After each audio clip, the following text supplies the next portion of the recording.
The Israeli army's orders for dealing with troublesome Jewish settlers. Don't shoot even if they do.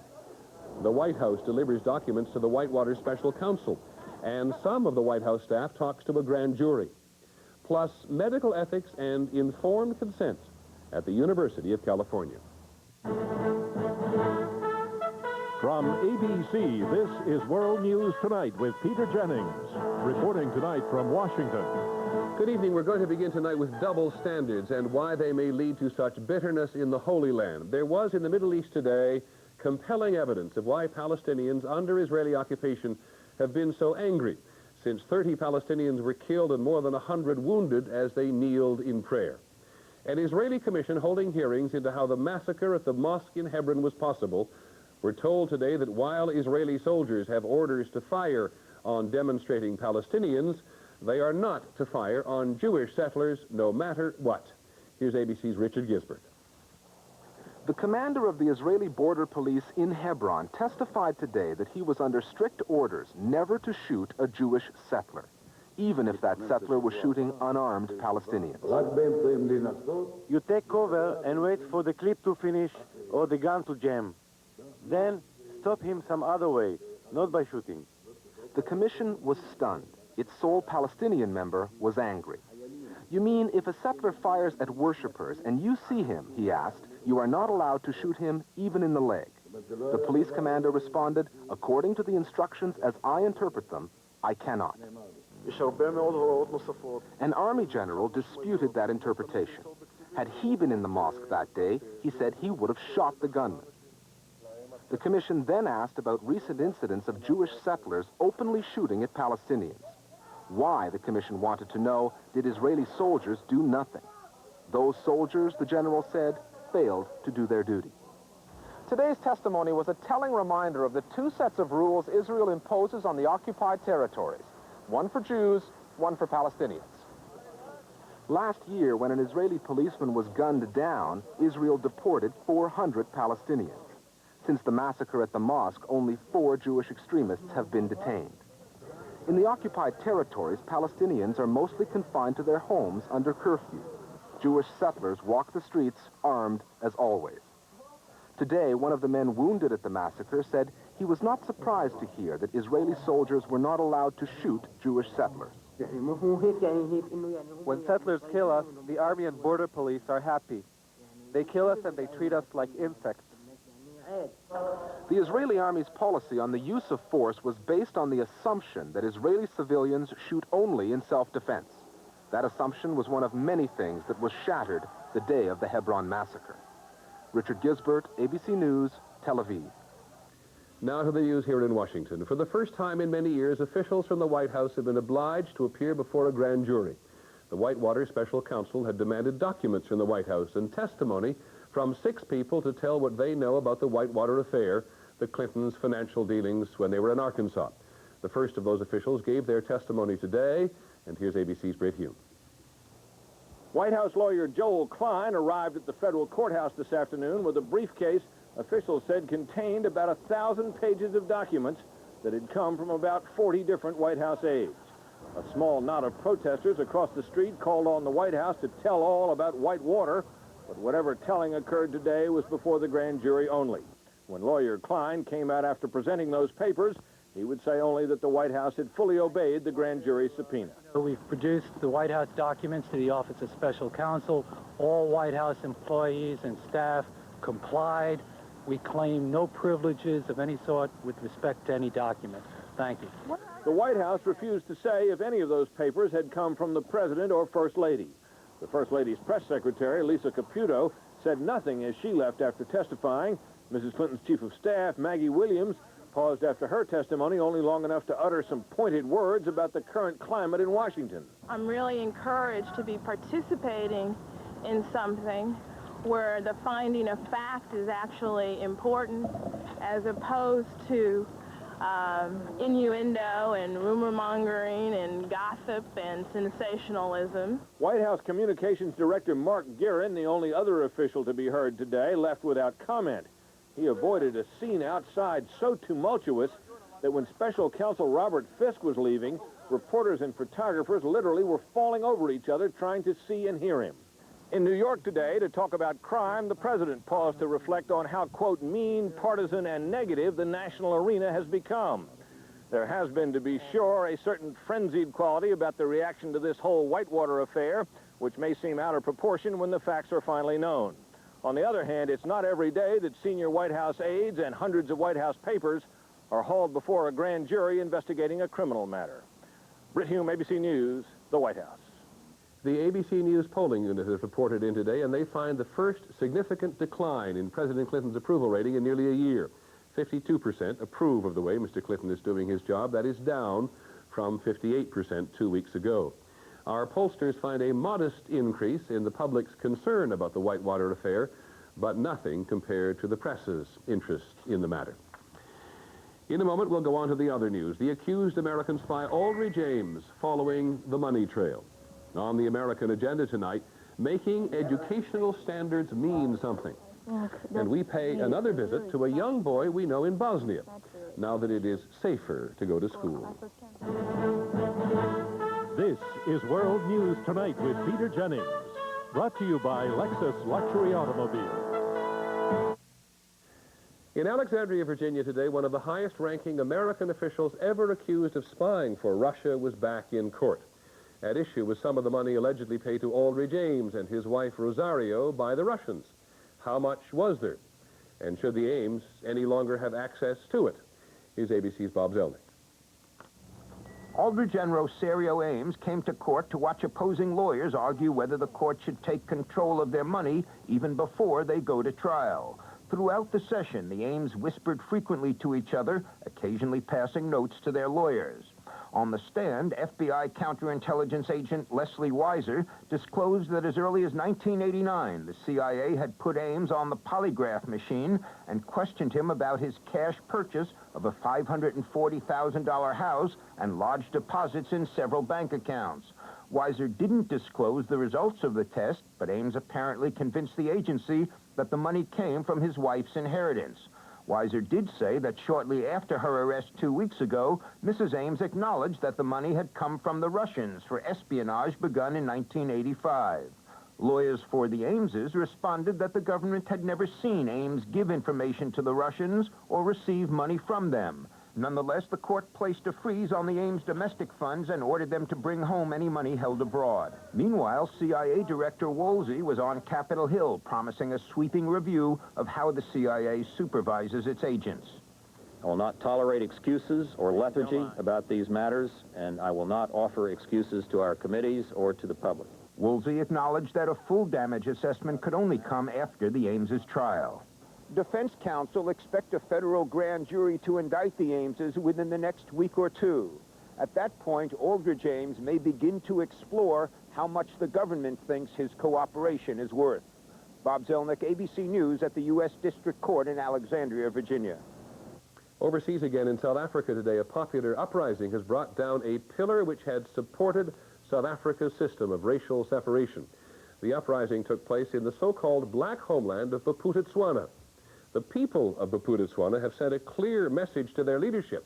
We are determined to be equal partners in the new South Africa. Here's ABC's Jim Laurie.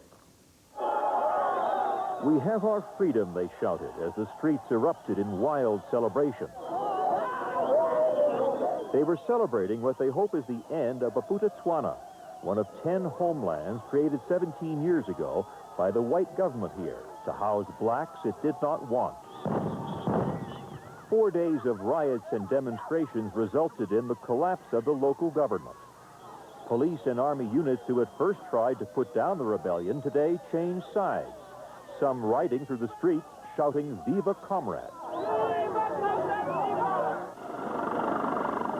Late in the day, a helicopter left the presidential palace. On board, Lucas Mangope, the president appointed by the white South African government to rule here. The rebellion grew after Mangope refused to allow people to campaign or vote in next month's elections, elections which will abolish the homelands and make them part of the new South Africa. But with the celebrations came a breakdown in law and order.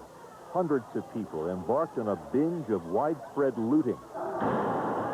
Security police opened fire in a vain effort to stop it. It was a remarkable end of another unpopular holdover from the apartheid era. But with elections still 7 weeks away, it was unclear how the region would be governed in the meantime. Jim Laurie, ABC News, Johannesburg. Still overseas in Bosnia today, the Serbian forces who control the hills above the Muslim village of Maghlaj have said no to a United Nations relief convoy that wants to make a delivery of food and medicine. The UN convoy has given up trying for now. 19,000 civilians are under siege in Maghlaj. At London's Heathrow Airport today, as police were searching for clues on the runway that was hit by several mortars last night, the Irish Republican Army said it was responsible for firing the mortars. They were launched from the back of a car, which was parked nearby. The IRA warned today that if it is ignored by Britain, there will be more attacks to come. We'll be back in just a moment. Tonight. From California tonight, a report about medical ethics, whether patients who volunteered for a research experiment were properly informed of the risks they were taking. The patients were schizophrenics. The risks were considerable. Here's ABC's Brian Rooney. 30-year-old Gregory Aller joined the study to receive free treatment for schizophrenia with the drug Prolixin. He says that within 3 months, his symptoms were gone. Then researchers took him off the drug. I would get mind contact with aliens who would order me to do different things. They wanted me to run for the LA County Democratic Central Committee. They wanted me to assassinate President George Bush. Another patient who was taken off the drug was thrown out of the program for smoking marijuana and a month later committed suicide by jumping from the roof of one of UCLA's science buildings. Answering complaints by these two patients' families, the Federal Office for Protection from Research Risks said UCLA failed to give its 53 research patients sufficient written disclosure of the risks involved in the study, part of which involved taking patients off medication to see how they would do. Some medical ethicists say it's difficult, if not impossible, to combine research with care because research requires that not all of its subjects get the best medical care. The people involved in these studies believed they were going to a major medical center, university run, they're going to get state-of-the-art care. They never in a million years thought that they could get worse. While studying the effects of medication and how long patients can take it, the university says it always acted in the best interest of the patients. We're providing clinical care of a high standard at the same time that we're raising questions about how to do that better, which is ultimately what research is all about. Gregory Aller said the results should have been predictable. That's the whole thing. Medication. If you take a person off medication, they're going to go psychotic. And that may be the pitfall in research on people who need help. It risks violating the primary rule of the medical oath. First, do no harm. Brian Rooney, ABC News, Los Angeles. In business news today about jobs, another important regional company laying off workers. The largest bank in New England, Fleet Financial Corporation, will eliminate more than 5,000 jobs in the next 2 years. That's 20% of its workforce. It is the usual reason, to make more money. On Wall Street, the Dow Jones Industrials lost more than 22 points today to close at 3830, and the trading was heavy. When we come back, the American agenda, setting education standards, and the problem of meeting them. We have put standards that mean something on the American agenda tonight, and the pain that those standards may inflict on some of those who must meet them. Our subject is education. In Ohio this week, high school seniors have been taking what may be for some of them the most important test of their lives. Pass it and they can graduate, flunk it and they may not. And in some communities, large numbers of students have been failing. Our agenda reporter is Bill Blakemore. This past Saturday morning in Cleveland, some citizens may have been sleeping in, but not these public high school seniors. All over the city, they headed by the dozens to school. Welcome once again to our Saturday Academy. Waiting for them were teachers and volunteer tutors. A principal showed up in blue jeans. Next week, we expect you to get to bed early. All there for one last class, one last tutorial. So the right answer to that problem is C. C. Before a test this week, a big test. We'll do it. You can do long division.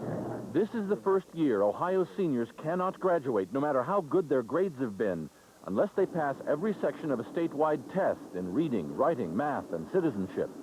The idea is to make sure high school diplomas here mean students have met a standard. The test made me check and see where I was.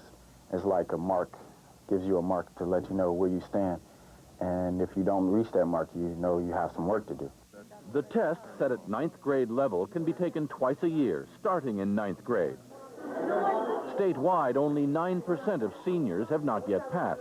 But it's a different story in the cities. In Cleveland, nearly 40% of 2,200 seniors still have not passed the test. That's a painful statistic. A lot of people had their hopes up for graduate, you know.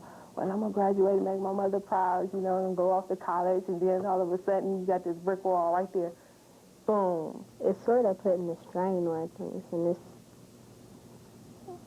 make me have doubts, you know, about all the things that I wanted to do in life. Shanae Jones and Renez Linder are each still trying to pass the math section of the test. Generally good students, they hope tutorials and extra work will now help them pass. Let's look at this problem. But they say in earlier years, counselors should have required them to go back and learn what they'd missed.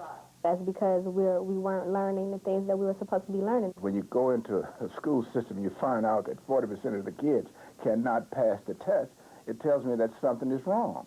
Local NAACP President George Forbes has filed suit to have the test requirement lifted, arguing that Cleveland's inner city students have not been given the same quality education suburban kids have. Others agree what's wrong is that too many kids have been passed along from year to year with simplified curriculum in inferior schools. But they argue that while the playing field may be uneven, the test means city students can now at least get into the same game. Linda Matthews has a 9th grader who has not yet passed the test. If you teach a child that there's not going to be standards, then you're teaching a child a fallacy. The problem is getting the proper teaching facilities, the proper teaching staff, and the proper teaching utensils. This dilemma is at the center of the standards debate going on all over the country. Is it fair, is it right for a government to impose new standards on kids and require them for graduation, if at the same time that government does not make sure that all those kids have had an equal chance to learn what they need to meet those standards? In Cleveland, there are inequities partly from low property tax support for schools, which is far below that of most suburbs. The new school superintendent here is beginning reforms like this elementary magnet school for the arts that promise to give kids what they need to pass the test. 4 zeros left over. But these reforms will take at least 6 years to reach all kids. Too late for the class of '94. You have to weigh the benefits and the cost. As much of a tragedy as it will be for this year's seniors, had there been nothing like this, the status quo may have continued, and that would have been a much greater tragedy. The 4-day test finished this afternoon. Those who fail will have one last chance before June to demonstrate what the schools so far have failed to teach them. This is Bill Blakemore for the American Agenda. When we come back, our young friend Eki in Sarajevo, he at least can go back to school now. Day 2. Details, details, details. They think of everything. After a day of sightseeing, Royal Caribbean had iced tea and juices waiting for us at the dock. Back on the ship, an artist was carving an ice sculpture for the midnight buffet. That kind of attention to detail seems not the exception but the rule. We could all learn something from the way they do business at Royal Caribbean. You've got some Royal Caribbean coming. Dear Aquafresh, my teeth were so sensitive to cold and sweets. Everything caused pain. Hot, cold, it was awful. Aquafresh Sensitive targets the cause of the problem, soothing the nerve to help stop the pain. No more pain. You know, I don't even need a straw anymore. No more pain. And great fresh taste. And Aquafresh Sensitive has fluoride, so I don't need another toothpaste. Thank you. Aquafresh Sensitive soothes the nerve, helps stop the pain. Meet the women behind new Serenity pads. Ordinary maxis weren't designed for light bladder control. They're just not dry enough. So this new Serenity pad is really a breakthrough. Oh, yes, when you compare, they really stay drier. Ordinary pads stay wet, but Serenity pads have a dry layer, so it stays drier next to you. And drier feels better. New Serenity pads for light bladder control. Dryer protection, created by women for women. Finally this evening, words of grace and wisdom from a couple of young people you've seen on this broadcast before. Several months ago, we chose a 13-year-old girl from Sarajevo as our person of the week because we were so profoundly impressed by what she told her diary about living under the Serbian guns in the Bosnian capital. Today, Zlata Vilipovic made a deep impression in Congress. She was here today telling the members that war is hell for all the children and that she was lucky to get out. My dream is peace, peace everywhere, not only Sarajevo, in the whole world, and that all people, all children love each other and live together. You may also remember a 13-year-old boy who we met during a visit to Sarajevo last month. His name is Eki Focho, and he had somehow, perhaps it was the war, acquired wisdom well beyond his years. He told us then that he and his parents didn't talk much about the future because his parents didn't know what to tell him. Well, now that most of the shooting has stopped in Sarajevo, at least for now, we asked ABC's Hillary Brown to see how Eki was doing. Eki Focho is in school now for the first time in almost 2 years. City authorities here think it's safe enough to reopen the schools, and that makes him very happy. He's at the top of his class. Eki's pleasure at being back in school is mixed with pain. Almost a dozen children won't ever be back in class with him, including his best friend. He took us to the small cemetery where his friend is buried. He was killed by a shell. He was my best friend, and I love him now, and lucky I love him before he died. Eki says he has little faith in the ceasefire that has held in Sarajevo for over a month.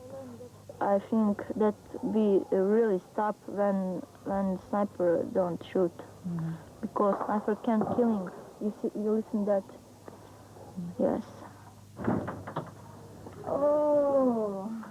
He worries about his father, a soldier who comes home every second night from his post on the confrontation line that still divides the city.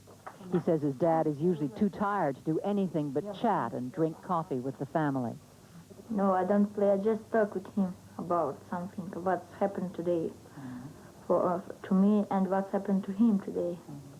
Eki still wants to move to the United States or Britain, where the future is more certain, and he works hard on his English lessons.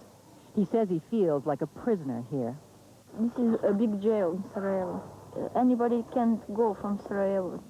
Maybe I'm an optimist, but after 15 years, because they destroyed very much buildings, and they destroyed our heart. But like any boy of 13, Eki loves a game of soccer and knows enough to take advantage of a fine spring day. He plays with friends who, like him, have managed to survive the war. He plays hard because experience tells him that this peace may not last. Hillary Brown, ABC News, Sarajevo. That's our report on World News Tonight. Later this evening, Primetime Live. I'm Peter Jennings. Good night.